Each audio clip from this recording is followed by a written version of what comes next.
habis. Ini ya. Terangan gak sih? Udah tengah atau belum sih?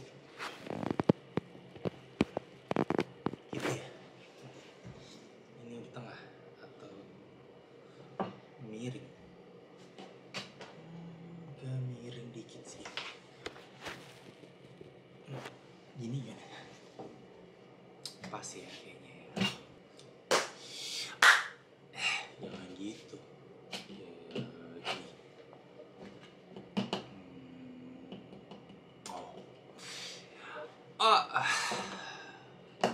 Kurang. Ya. Halo guys, selamat buat kalian yang udah nonton sampai sekarang. Berarti kalian tadi nontonin aku baru bangun tidur terus langsung minum air putih pastinya. Terus selamat lah ya, berarti kalau misalnya kalian nonton video ini kalian ingin sukses gitu di TikTok ya nggak sih? Atau kalian ingin menjadi influencer, kalian ingin menjadi enggak, sebenarnya bukan kalian ingin menjadi, mungkin lebih ke hujan lagi. Udah nggak apa-apa lah ya guys, agak suara hujan-hujan gitu kayak lebih soft gitu. Oke guys, berarti lanjut lagi ya. Kalau misalnya kalian mau nonton video ini berarti sebenarnya kalian tuh ingin sukses gitu, ingin senang, ingin sebenarnya lebih ke utamanya adalah kalian ingin punya duit banyak kan. Makanya kalian menjadi influencer. Kalian ngerasa kalau misalnya ngebuat konten ataupun segala terus sambil dibayar itu akan jauh menyenangkan buat kalian, bener gak sih?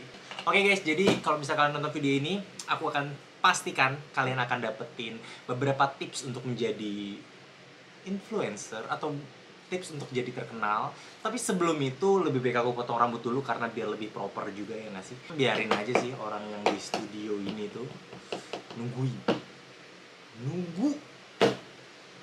nungguin aku sampai ngomong gimana. Anyway, ikut aku potong rambut dulu.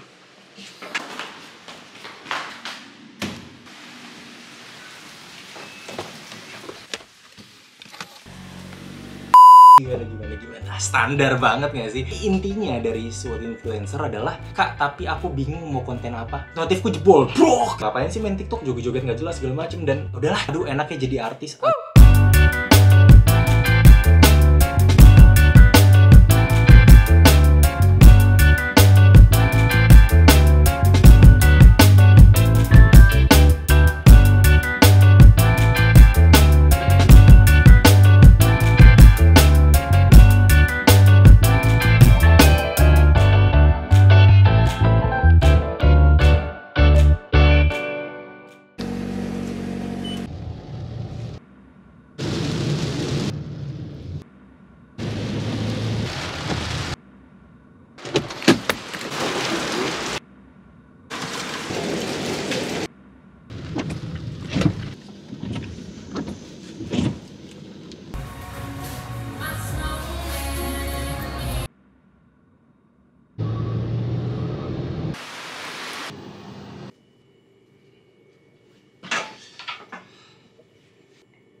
Ada 2 gelas.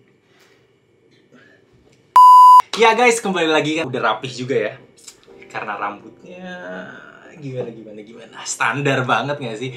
Oke guys, seperti yang udah aku janjikan sebelumnya juga, bahwa kalian akan mendapatkan tips untuk menjadi influencer yang penghasilannya tuh 100 juta lebih sebulan, bahkan bisa miliaran. Apa sih rahasianya influencer? Kenapa ada orang yang menjadi artis atau enggak? Kenapa ada orang yang jadi influencer? Terus apa sih bedanya artis sama influencer? Ayo, sebenarnya sama aja sih. Menurutku ya sama ya, karena influencer itu sebenarnya arti katanya nah itu intinya dari suatu influencer adalah bahwa seseorang yang bisa menginfluence atau bisa merubah keinginan orang lain, atau bisa mengarahkan keinginan orang lain, atau bahkan bisa mempengaruhi keputusan orang lain dalam membuat sesuatu. Misalnya contoh, apakah artis influencer? Iya jelas, artis adalah sebuah influencer karena artis dapat mempengaruhi sesuatu. Misal contoh apa? Artis nih misalnya pakai minuman A gitu kan, terus minum, terus ada fans dari artis itu yang sangat suka sama artis itu, pasti dia akan mencoba untuk minuman itu. Setelah dicoba baru suka, habis suka baru ketagihan segala macam, dan akhirnya itu terjadilah putaran ekonomi karena suatu brand A itu membayar si artis untuk mempresentasikan atau mengiklankan produk mereka. Itu dia sebenarnya dari influencer sendiri. Nah, pastinya di sini kalian banyak banget kan yang mau jadi influencer dengan penghasilan ratusan juta, miliaran bahkan per bulan. Kayak Ria Ricis terus atau Atta Halilintar atau bahkan kayak Deddy Corbuzier gitu kan. Manggilnya siapa ya? Om, Bang, Pak. Sebenarnya aku sendiri bukan suatu influencer yang besar ya, mungkin kayak Icis atau misalnya kayak Atta gitu kan yang udah besar banget kan. Aku juga baru memulai kan, mungkin baru sebenarnya aku udah mencoba untuk menjadi seorang influencer tuh udah lama gitu. Banyak lah sejarahnya. Aku nggak akan ceritain panjang di sini. Intinya aku terus mencoba dan akhirnya alhamdulillah gitu kan beberapa kali videoku pasti ditonton oleh kalian gitu. Nah, yang pertama tips dari aku adalah mulai. Ya, mulai aja dulu. Kak, tapi aku nggak punya HP yang bagus. Mulai. Kak, tapi aku bingung mau konten apa. Mulai. Kak, tapi aku jelek nggak secantik Kalita. Mulai. Kak, tapi aku nggak sekaya Siskal. Mulai. Mulai aja dulu. Terserah kalian mau mulai di mana. Misal kalian mau mulai di Instagram kah? Atau misalnya kalian mau mulai di Facebook? Atau kalian mau mulai di YouTube? Atau kalian mau mulai TikTok? Mulai. Mulai aja dulu, terserah apapun itu. Mulai, mau kalian cuma niruin Icis gitu misalnya motong squishy gitu, mulai. Atau kalian misalnya mau niruin Ibnu Lita gitu dengan pacaran di share gitu, mulai aja dulu gitu. Karena kenapa kalian tetap di sini aja gitu? Kenapa kalian misalnya contoh Kak, aku nggak terkenal, mulai. Kalau misalnya kalian cuma bilang, aduh enaknya jadi artis, aduh enaknya jadi influencer ratusan juta segala macam, atau aduh enaknya jadi Kak Ibnu kayaknya nih, mulai aja dulu. Kalian cobain aja buat TikTok segala macam, hilangin gengsi kalian. Ini terutama nih, setelah memulai itu hilangkan gengsi kalian. Tapi kita balik lagi ke mulai ya, mulai aja dulu gitu. Semuanya mulai. Aku sekedar cerita aja pengalaman aku, karena kebetulan kan aku naiknya kan alhamdulillah kan di TikTok ya gitu kan. Nah, aku sekedar cerita tentang pengalaman aku membuat TikTok pada tahun lalu. Lebih tepatnya itu mungkin bulan Agustus kali ya tahun lalu. Wah, udah setahun ya, Agustus, dan mulai naiknya itu 17 September tuh, ingat banget tuh. Tapi sebelum itu sebenarnya aku udah lumayan naik lah gitu. Oke, kita mulai dari pengalaman aku main TikTok gitu. Nah, ini nggak keseluruhan cerita perjuanganku untuk jadi influencer ya, tapi aku langsung aja dari aku ketemu TikTok lah, intinya seperti itu. Nah, saat itu kan baru mulai awal pandemi ya. Nah, saat awal mulai pandemi aku bingung nih. Aku udah coba buat IG, gagal. Nanti aku liatin ke kalian. Terus aku coba buat YouTube, gak laku juga gitu. Nah, terus aku awalnya jujur aku ngatain TikTok gitu, ngapain sih main TikTok, joget-joget nggak jelas segala macem, dan udahlah cobain aja gitu. Aku cobain TikTok, awalnya aku nggak ngerti gitu. Aku buat konten bayi gitu ya, jadi ada salah satu filter gitu di aplikasi Snapchat gitu kan, bayi gitu. Terus aku cobain dan aku taruh di TikTok gitu filter bayinya waktu pas bulan Juli akhir atau Agustus gitu. Aku buat dan nggak laku ya, jelas lah. Aku intinya aku ngebuat suatu bayi sombong, tiba-tiba kepikiran itu aja gitu, bayi sombong kayak menyenyet gitu lah. Terus sehabis itu aku mulai scroll lah FYP TikTok itu kan, aku mulai belajar. Nah, ini mulai, kalau misalnya kalian nggak coba mulai, kalian juga nggak akan belajar. Jadi mulai dulu gitu. Jadi mulai dulu. Nah, sehabis itu aku belajar dari FYP segala macem. Terus tiba-tiba ada yang ini, ada yang lagu yang gimana ya lagunya ya? Bentar. Kok, bentar. Aku tunjukin aja video yang aku buat, dan itu pertama kali FYP ya. Tunjukin. Nah, ini dia guys. Jadi videoku singkat aja ya, karena kan ada AdSense ya. Terus jadi videoku yang pertama kali FYP itu viewersnya 48.000 atau 60.000 gitu awal. Dan aku seneng banget gitu, excited kayak wow ini pertama kalinya aku FYP, videoku excited gitu kan, seneng banget. Waktu itu tuh aku ngebuat video di mana adekku tuh lagi bad mood gitu, lagi weekend gitu kan, weekend di rumah terus bad mood segala macam, nggak tahu sedih kenapa. Akhirnya aku ajak adekku tuh jalan-jalan naik motor, padahal cuma cuci motor doang, tapi aku beliin kopi gitu, sesimpel itu doang. Dan itu poinnya adalah adekku gitu kan. Terus ternyata lumayan laku gitu, dan aku seneng banget. Itu pertama kalinya notifku jebol gitu kan. Notifku pertama kali jebol kayak 99 plus. Wah, 99 plus, kayak aku ngeliat wah 99. Udah, anyway kayak aku happy banget. Aku ceritalah ke papahku, ke mamahku, terus ke Caca juga, ke adekku, terus ke Ilal, seluruh keluargaku aku cerita. Terus tentang videoku yang aku ngerasanya itu viral gitu, 48.000 kan. Terus gitu buat. Dan itu aku mulai semangat gitu. Aku mulai semangat buat konten lagi. Terus aku mulai mikirin, besok aku bikin konten apa ya. Dulu simpelnya, aku simpel banget sih ngebuatnya adalah yang apa yang ada di FYP ku, aku tiru, aku ambil, terus aku buat kayak versi aku aja sendiri gitu. Misalnya contoh kayak gini, ada FYP makan Indomie gitu ya. Nah, terus karena saat itu aku punyanya motor sama aku sendiri, ya udah aku ambil Indomie, tapi misalnya aku makan Indomie di atas motor, udah sesimpel itu aja. Nah, kalian juga bisa niru, udah ambil aja yang orang lain buat gitu, atau content creator lainnya buat, terus kalian cobain buat sesuai mereka, tapi kalian ubah dikit sesuai diri kalian sendiri. Itu bisa jadi tipsnya. Nah, terus habis aku buat video TikTok yang alhamdulillah gitu kan 48.000 viewernya. Udah tuh aku nggak pernah FYP lagi, baik aku misal joget-joget di motor ataupun aku video San Mori. Sempet sih beberapa kali FYP lagi gitu saat aku nunjukin part motor modifku gitu kan, 100 ribuan segala macam. Aku nggak pernah tuh nyentuh 1 juta viewers. Nah, terus lambat laun aku San Mori ke Bogor saat itu. Terus di San Mori ke Bogor aku lumayan ngebut lah, motor cung gitu kan. Lumayan ngebut lah, tapi aku videoin tuh, aku rekam karena dengan niat aku mau taruh di YouTube video motovlogku gitu kan. Terus habis aku taruh di YouTube gitu tentang video motovlogku, belum aku taruh, baru mau aku edit. Terus aku ngeliat kan, wah ini keren banget ya POV-nya gitu, kayak point of view-nya kalau misalnya kalian kayak nyetir sendiri gitu naik Ducati terus muter nyalip gitu, ini keren banget nih. Terus aku mau tunjukin ke mamah karena mamahku emang panikan banget lah gitu. Terus mamaku panikan banget. Terus awalnya aku bener-bener nggak niat sama sekali buat itu jadi konten kan. Terus aku cuman kayak diem-diem, coba mau lihat reaksi mamah gitu kan. Aku tunjukin lah tuh DJ Cosmosnya kayak GoPro gitu lah. Terus aku kasih ke mama, terus aku rekam diam-diam gitu kan, lagi duduk gitu aku rekam gitu kan ke mama. Mama banget. Terus mama gini, mamaku panik. Astagfirullah mas, astagfirullah gitu. Terus kayak reaksinya tuh lucu banget ya mama kan. Udah cukup segitu. Aku nggak nyangka itu akan viral gitu kan. Terus akhirnya aku edit lah, aku gabungin tuh. Sebelumnya aku videoin dulu video yang dilihat mama, terus habis itu video reaksi mama setelah melihat video itu. Aku gabungin, aku tidur lah. Aku nggak pakai sound orang sama sekali, cuma soundku aja udah titik, soundku udah selesai. Aku nggak kepikiran pakai sound orang. Dan itu sekitar jam 10 malaman aku upload, blok gitu kan. Upload yang penting, upload. Terus aku upload, ini videonya gini nih. Nice. Nah, itu dia, videonya tuh yang itu. Terus aku upload segala macam. Terus pas bangun pagi ya, notifku jebol, bro, gitu kan. Buset, pagi-pagi aja udah 500.000 viewers, kayak wah gila sih nih.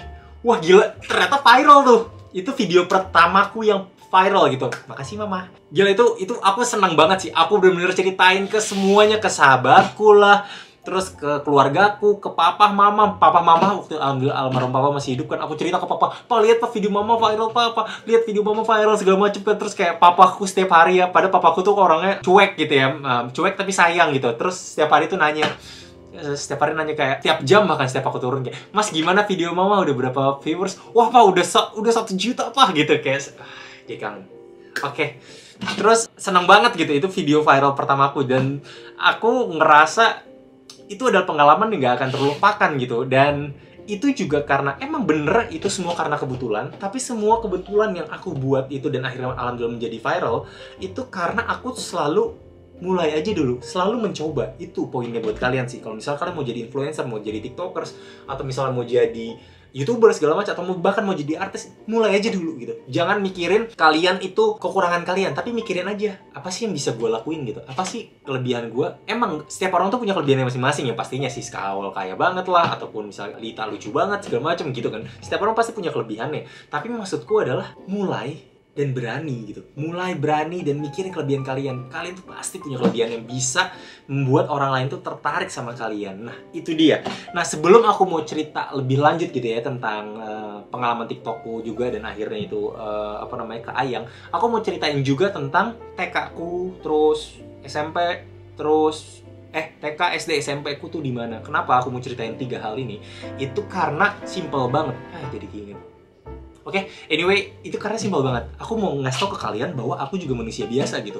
Aku juga manusia biasa yang emang sama kayak kalian gitu kan. Cuman aku mulai tapi kalian belum mulai. Aku nggak akan bilang kalian nggak mulai, tapi belum mulai gitu. Kalian belum mulai. Setiap orang pasti punya jalannya gitu. Kenapa aku mau ceritain ini? Karena setiap orang punya jalannya dan setiap orang melewati masa-masa sulitnya juga, tapi dengan waktu yang berbeda. Mungkin itu sih kata-kata. Oke, jadi aku ceritain dulu sedikit tentang Ibnu Wardani. Oke, Ibnu Wardani, lahirnya di Jakarta 9 November 1994. Terus anak pertama dari 3 bersaudara. Aku punya 2 adik, yaitu Ilal Wardani, adik cowok. Terus adik paling kecilku Salsabila Wardani, ini IG-nya. Nah, terus aku punya kedua orang tua, yaitu mama sama papa gitu. Aku nggak usah kasih tau nama orang tua aku. Oke, intinya keluargaku berlima. Aku anak paling tua. Nah, terus kita itu pertama kali aku TK waktu itu di SDIT Gema Nurani. Oke, ditunjukin. Nah, ini dia TK aku.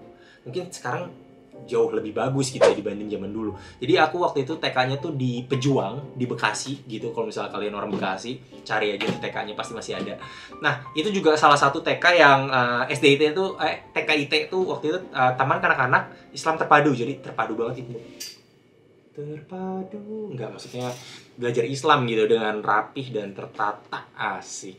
Oke, jadinya terus di TK itu aku seperti pada umum TK-nya, cuman aku adalah orang yang karena aku udah tinggi gitu dari dulu ya, jadi aku tinggi, terus aku gendut gitu kan, terus aku juga hitam banget tuh, gitu kan, udah hitam gendut, terus suka main gitu kan, aku suka banget main, terus ya banyak hal spesial gitu di TK yang nanti aja aku ceritain detailnya. Intinya ini TK aku, TK itu Gema Nurani. Terus lanjut aku di SD itu Gema Nurani. Ting, ini udah bagus SD-nya. Dulu masih jelek gitu kan. Ini waktu itu SD itu di Bekasi juga, lebih agak jauh, cuman beda 10 menitan lah dari TK gitu kan. Tapi sama-sama Gema Nurani. Nah, di SD ini baru nih, aku emang jujur cukup aktif ya, lebih ke nakal sih. Lebih ke nakal, aktif, dan banyak banget pengalaman SD ku yang satu aku ceritain deh pengalaman SD ku ya, boleh lah. Jadi intinya adalah saat itu kelas tuh lagi rame gitu kan, aku tuh kelas 3 kelas 4 atau kelas 5 SD gitu. Kelas lagi rame segala macam, lagi hahaha ye gitu kan, lagi rusuh segala macam. Terus tiba-tiba semua anak kelasku tuh keluar kelas gitu. Keluar kelas ye lari-lari gitu kan. Lari-lari keluar kelas. Terus tiba-tiba ada satu anak SD kelas 3 atau kelas 4 gitu kan. Kelas 3 atau kelas 4 itu diem doang gini. Terus tiba-tiba aku datang, aku cekek.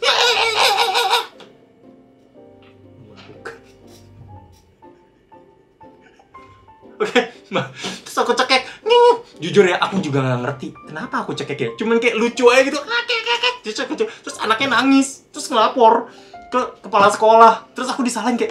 Terus dalam hatiku kayak, kenapa Ibnu kamu cekek? Ya Pak, saya juga nggak tahu ya kenapa tiba-tiba saat itu saya kayak, mungkin coba ada nggak sih yang bisa jelasin? Itu salah satu pengalaman SD ku ya. Oke, lanjut. Terus aku SMP di mana? Aku SMP di SMP Internat Al Kausar. Tunjukin lagi. Nah ini, jadi itu seperti pesantren, tapi lebih ke Islamic boarding school. Aduh, itu kan bahasanya pesantren. Nggak, sebenarnya ini kayak pesantren, tapi versi lebih internasional gitu. Lebih nasionalis. Pesantren juga nasionalis, bentar. Lebih internasional aja, terus lebih apa ya? Lebih modern lah ya mungkin ya. Karena kan pesantren mungkin ya seperti yang gambarin kalian sendiri ya. Aku nggak bisa gambarin, walaupun pesantren ada yang baru juga. Tapi ini lebih ke SMP Internat Al Kausar gitu. Ini waktu itu di Sukabumi. Nah, pengalamanku kenapa aku tiba-tiba masuk Al Kausar itu karena mungkin mama papaku ngelihat aku terlalu aktif, nakal maksudnya, aktif gitu kan saat lagi SD. Terus akhirnya aku demi untuk anak pertama yang sangat sangat diharapkan gitu untuk bisa membangun keluarga, asik. Terus atau enggak sangat diharapkan untuk bisa membahagiakan dan membanggakan keluarga, asik. Nah, jadi intinya aku harus masuk pesantren gitu karena emang ya seperti yang sudah kalian ketahui bersama bahwa setiap orang itu harus mempunyai pondasi agama yang kuat, bener gak sih? Lanjut, ini pengalaman pertamaku masuk pesantren di Sukabumi, dan ini mapsnya Sukabumi. Terus lebih tepatnya di Cicurug. Nah itu, ini pesantrenku, tunjukin gambarnya. Nah ini ada beberapa pesantrenku. Emang cukup mewah, betul. Waktu itu tuh aku masuk harganya berapa ya? Sekitar, kalau denger-denger dari mama tuh, saat itu tuh uang masuknya tuh 25 atau 30 juta ya, atau 40 ya, segitu. Terus uang bulanannya tuh 4,5 atau 5,5 juta sebulan SPP-nya. Kurang lebih sih seperti itu. Tapi emang worth it kan, seperti yang sudah kalian lihat. Ada kolam berenang lah, ada memanah, ada basket bola udah pasti of course, terus ada perpustakaan gede banget, terus ada badminton, terus ada laundry juga udah di-laundryin. Emang sih itu pesantren buat mendidik, mendidik terus tapi emang dengan fasilitas yang cukup bagus gitu. ya setiap orang punya standar yang berbeda-beda, jadi lanjut aja. Oke, terus di situ aku ketemu banyak hal. Salah satunya adalah anak wali kota Makassar saat itu. Terus ada juga temanku yang anak direktur juga. Itu banyak hal lah, dan itu cuman satu kelasnya, satu angkatan, bahkan satu angkatanku cuman 19 orang, 19 sampai 21 orang. Gila kan? Bayangin, satu angkatan kalian cuma 19 orang. Satu kelasnya cuma 10 orang. Jadi emang itu pesantren khusus anak orang tua, yang itu pesantren yang orang tua yang alhamdulillah ingin menyumbangkan uangnya terlalu banyak untuk anaknya yang sangat diharapkan untuk menjadi sukses, dan orang tua yang alhamdulillah punya rezeki. Nah, itu mungkin pesantren buat itu. Jadi, tapi ada beasiswa juga kok buat kalian yang belum mampu gitu ya. Anyway, aku cerita tentang pesantren itu. Dan di pesantren itu, aku bener-bener mengalami yang namanya titik balik hidupku. Itu salah satunya titik balik hidupku adalah di pesantren. Karena awalnya aku nggak pernah pisah. Bayangin ya, abis 6 SD itu umur berapa ya? 10 tahun mungkin. 10 tahun atau... ya pokoknya gitu, aku masih kecil lah. Terus, aku masuklah ke pesantren itu. Aku masuk ke pesantren itu, dan aku jujur, pertama kali itu aku tuh nakal ya. Terus tiba-tiba masuk pesantren, aku nangis. Aku bener-bener nangis setiap hari karena aku kangen sama mama papa. Kayak itu pertama kalinya aku jauh gitu sama mama papa. Terus aku nangis setiap hari. Aku nangisin kayak apa namanya? Aku nangisin kayak kesalahanku. Terus aku nangisin banyak sih. Lebih utamanya sih aku nangisin kesalahanku dulu pas misalnya pas masih kecil gitu, pas SMP aku ngelawan papa, ngelawan mama, segala macam. Aku selalu nangis setiap malam di pesantren. Apalagi belum lagi pastinya kita langsung aja ngomong, pastinya ada pembulian juga kan dari kakak kelas segala macam. Aku harus di apa masanya? MOS ya, masa orientasi siswa ya. Oke, di MOS gitu kan, masa di MOS segala macam, kayak banyak banget lah. Pengalaman udah mulai ditekan oleh senior segala macam, aku dibully. Terus juga ada pengalaman aku jauh pertama kali sama orang tua. Ya itu yang akhirnya membuat aku nggak bisa cerita detail. Kalau misalnya kalian mau, tulis di kolom komentar. Aku akan buat video tentang cerita detail pesantrenku. Intinya seperti itu. SMA sama kuliah nanti aja aku ceritain. Oke, intinya spoiler alert. SMA aku tuh di SMA Karisma Bangsa ini, dan kuliahku itu S1 S2 itu di Undip, Universitas Diponegoro. Oke. Jadi itu, aku sebenarnya orang manusia biasa gitu. Jadi apapun yang kalian dapat di dalam video ini adalah, pertama, mulai aja dulu.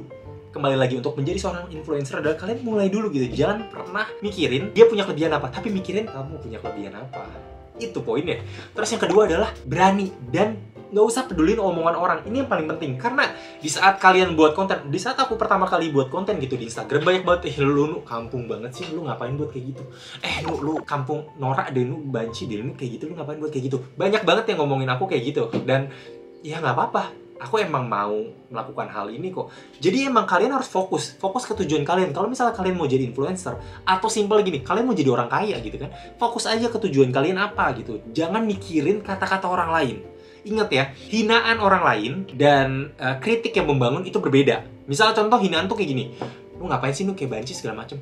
No, itu hinaan. Jangan pedulin, cuekin. Kritik yang bagus tuh kayak gini, no, itu menurut gua udah oke sih, tapi kayaknya akan lebih baik kalau misalnya lu ambil kata-kata ini deh, ini lebih lucu. Nah, itu kritik yang membangun, bedain. Oke? Jadi kalau misalnya ada orang ngomong ke kalian, itu pikirin mana yang menghina atau misalnya kritik yang menjatuhkan, mana kritik yang membangun. Itu tips kedua. Nah, untuk tips selanjutnya, karena durasi ya, udah 24 menit dan Niko pasti capek banget ngeditnya. Anyway, lanjut lagi, balik lagi. Jadi itu adalah tips pertama dan kedua aku. Aku sebenarnya punya banyak tips, dan aku punya banyak cerita tentang TikTokku bagaimana, terus ataupun pengalaman SD ku, atau pengalaman SMP ku gimana, atau pengalaman hidupku, bahkan kuliahku, segala macam. Aku akan cerita semuanya ke kalian. Tulis di kolom komentar ya, kalian mau aku mulai dari mana dulu, atau bahkan kita lanjutin dulu nanti di part kedua atau part selanjutnya. Oke? Tentang kita lanjutin, dan pastinya aku akan datang jauh lebih baik. Dan kalau misalnya kalian suka video ini, jangan lupa di like, terus di komen, and di share ke teman kalian, biar teman-teman kalian semuanya itu merasakan untuk menjadi influencer dengan penghasilan ratusan juta, miliaran juta gitu. Atau kalian bisa mau jadi influencer, atau kalian mau terkenal, atau kalian mau jadi artis. Ya mungkin sekian itu aja kalau dari videoku kali ini. Aku akan lanjutin dengan tips-tipsku untuk menjadi influencer. Kita di zaman yang terus berubah, jadi buat kalian jangan takut untuk berubah. Sekian, thank you for watching. I'll see you around. Asik. Ibnu Ardhani di sini. Ciao.